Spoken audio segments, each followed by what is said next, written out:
At the White House news briefing on Thursday, Chief of Staff John F. Kelly fielded questions from reporters aimed in part at tamping down uncertainty about the security of his position in the administration. At one point, he was asked what issues facing the nation kept him up at night. Kelly's answer, in short, was not much. "The good news is, out there we have a great State Department doing the diplomacy thing night and day," he said. But then he added something striking. "As Jim Mattis and I have many, many times said when we were in uniform, if we don't fund the State Department properly, buy us more bullets," he said. Later, he expanded on that thought. "We don't like to think of things turning military, but that's always an option.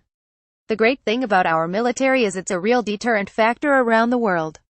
That aphorism, "spend money on diplomacy or you have to spend money on war," is meant to be cautionary. You don't want war, of course, which is why you invest time and money on creating diplomatic solutions to problems. Kelly's use of it, though, is fraught. The Trump administration isn't investing resources in the State Department to the extent that past presidents have, both in terms of funding and staffing. And at the same time, Trump is indeed spending more on bullets. A profile of Tillerson in The New Yorker made this point quite well. Shortly after arriving at State, Tillerson told staff members that he intended to cut State's budget by nearly a third, possibly eliminating 2,000 diplomatic jobs and billions of dollars in foreign aid, The New Yorker's Dexter Filkins wrote. At the same time, Trump's budget proposed adding $54 billion to the budget of the Defense Department. Less diplomacy, more bullets. Filkins quoted a former Obama administration official who made a comment that mirrored Kelly's. "All of our tools right now are military. When all of your tools are military, those are the tools you reach for," the official said.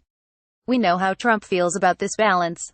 I told Rex Tillerson, our wonderful Secretary of State, that he is wasting his time trying to negotiate with Little Rocket Man," Trump said in a tweet earlier this month, using the nickname he had coined for North Korea's Kim Jong-un.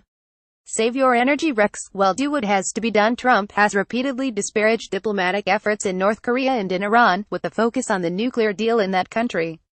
He's hinted darkly about an imminent conflict with North Korea and pledged that the United States might have no choice but to totally destroy North Korea in a speech at the United Nations. None of this, Kelly would have us believe, keeps him up at night.